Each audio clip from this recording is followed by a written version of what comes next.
اعوذ باللہ من الشیطان الرجیم بسم اللہ الرحمن الرحیم جاء الحق وزهق الباطل ان الباطل کان زہوقا۔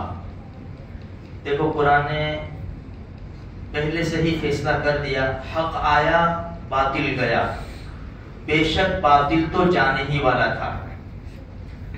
هو الذی خلقکم فمنکم کافر ومنکم مومن۔ دنیا کے اندر دو ہی جماعتیں ہیں، ایک ایمان والے ایک کفر والے، بس۔ اچھا، اب ایمان والے جو ہے وہ ایک اللہ کو ماننے والے ہیں، اللہ الصمد، اللہ اکیلا ہے، اللہ اکیلا ہے۔ لو کان فیہما آلہۃ الا اللہ لفسدتا، یہ بالکل صاف بات ہے۔ اگر چند معبود ہوتے، قرآن کہتا ہے چند معبود ہوتے تو دنیا کا نظام نہیں چل سکتا۔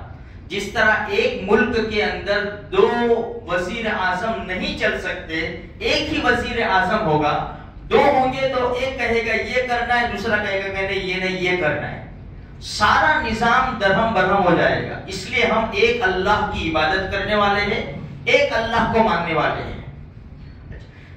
مسلمانوں کے برخلاف جو دوسری قومیں ہیں وہ سب ایک ہے، الکفر ملت واحدہ، ایک ہے۔ اب یہ لوگ الگ الگ معبودوں کو مانتے ہیں، یہ کہاں سے چلا آیا ہے؟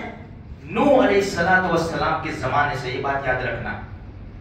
سورہ نوح قرآن کریم میں ہے، قال نوح رب انہم عصونی واتبعوا من لم یزدہ مالہ وولدہ الا خسارا ومکروا مکرا کبارا وقالوا لا تذرن آلہتکم ولا تذرن ود ولا سواع ولا یغوث ولا یعوق ونسر۔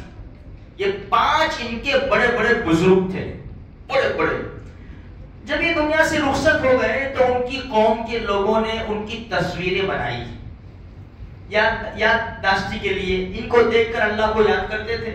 ہم کہتے ہیں یار اللہ والوں کو دیکھ کر اللہ یاد آ جاتا ہے، تو تصویریں بنا کر رکھی تھی، دیکھتے تھے اللہ کو یاد کرتے تھے اللہ کی۔ آہستہ آہستہ نسل جب چلتی گئی تو وہی تصویروں کو ان کی نسل نے معبود بنا لیا۔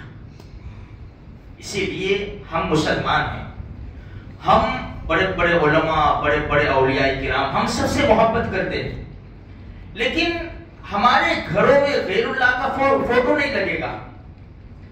آج اگر ہم نے کسی پیر کا، کسی ولی کا ہم نے فوٹو لگا دیا، ہم نے رکھا، ہم تو کیا سمجھتے ہیں؟ اللہ والے ہیں، ہمارے پیر ہیں، ہمارے بزرگ ہیں، ان کو دیکھ کر ہم اللہ کو یاد کرتے ہیں۔ لیکن ہماری نسل کو نہیں پتا کہ ہم نے یہ فوٹو کیوں رکھا ہے۔ کیوں؟ اس لیے کہ دین تو ہماری نسل میں ہے نہیں، ہم نے سارا وقت اسکول ٹیوشن کو دے دیا۔ بہت کم بچے ہیں جو ذہین ہوشیار، جو دھیان دیتے ہیں مدارس کے اندر، قرآن اور کتاب کے اندر، ورنہ ہم کورے ہوتے جا رہے ہیں۔ تو کل اٹھ کے یہ نسل کیا سمجھے گی؟ اولاد یہی ہے، یہ جو پیر صاحب ہیں نا، بس یہی اولاد دیتے ہیں، یہی روزی دیتے ہیں، یہی بارش برساتے ہیں، یہی بیماری سے شفا دیتے ہیں۔ تو اس میں کیا ہوگا؟ غلط فہمی ہو جائے گی، وہ غلط فہمی ایسی ہوگی کہ ایمان سے ہماری نسلوں کو ہاتھ دھونا پڑے گا، جیسے نوح علیہ السلام کی قوم نے دھو ڈالے۔ یہ وہیں سے چلا آ رہا ہے، وہیں سے۔ اب اندازہ لگاؤ اتنے لوگ مضبوط ہو گئے کہ جو اللہ کا گھر ہے بیت اللہ، اللہ کا گھر بیت اللہ یعنی اللہ کا گھر، اس میں 360 معبود رکھ دیے تھے۔ اسی لیے تو قرآن کہتا ہے، جو میں نے پڑھا نماز میں بھی ابھی پڑھا 15ویں پارے میں، جاء الحق وزهق الباطل ان الباطل کان زہوقا۔ جب مکہ فتح ہوا، دونوں جہان کے سردار رحمت عالم صلی اللہ علیہ وسلم بیت اللہ کے اندر داخل ہوئے، ہاتھ میں چھری تھی، ایک ایک معبود کو چونکا دیتے اور ایک ایک مورتی گرتی چلی جاتی، اور کیا کہتے؟ جاء الحق وزهق الباطل، بھئی اب حق آ گیا، اب باطل کا کوئی کام نہیں ہے۔ ان الباطل کان زہوقا، باطل تو جانے ہی والا تھا۔ ایک مسئلہ یاد رکھیں یہاں پر، یہ اللہ کے رسول صلی اللہ علیہ وسلم نے مکہ کو صاف، بیت اللہ کو صاف کیا. ہمارے لیے کیا حکم ہے؟ ہمارے لیے حکم یہ ہے وَلَا تَسُبُّوا الَّذِينَ يَدْعُونَ مِن دُونِ اللَّهِ. ہم کسی کے معبود کو برا بھلا بھی نہیں کہیں گے، گالی بھی نہیں دیں گے. کیوں؟ فَيَسُبُّ اللَّهَ عَدْوًا بِغَيْرِ عِلْمٍ. اگر ہم نے کسی کے معبود کو برا بھلا کہا تو قرآن کہتا ہے کہ وہ اللہ کو گالی دیں گے، اللہ کو برا بھلا کہیں گے ہمارے بالکل اس میں. اس لیے ہمیں حکم یہ ہے بھائی لکم دینکم ولی دین، بھائی تمہارے لیے تمہارا مذہب ہے، ہمارے لیے ہمارا دین ہے. اسی لیے اپنے دین کے اوپر مضبوط رہو. ہمیں کسی کے دین میں دخل دینے کی ضرورت نہیں ہے. رحمت عالم صلی اللہ علیہ وسلم نے ان کو اوندھے منہ پھینکا، اور ہم اگر ہار پہنائے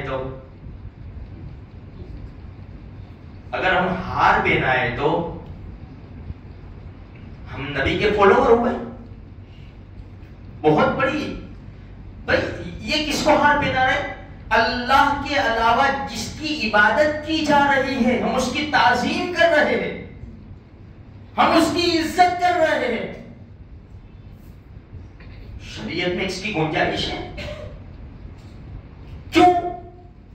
میری کرسی کا مسئلہ ہے، میری زمینوں کا مسئلہ ہے، میری جائیداد کا مسئلہ ہے. یہ اس کی وجہ سے ہم اپنے ایمان کو کھو دیں گے میرے بھائیوں. نہیں، ہم جتنا اللہ سے تعلق مضبوط کریں گے ایسی اللہ کی مدد آئے گی.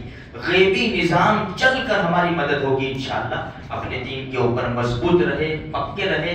کسی اور کے دین میں دخل دینے کی ضرورت بالکل بھی نہیں ہے. اللہ مجھے آپ کو زندہ رکھے، اسلام پر زندہ رکھے، موت دے تو ایمان پر خاتمہ نصیب فرمائے.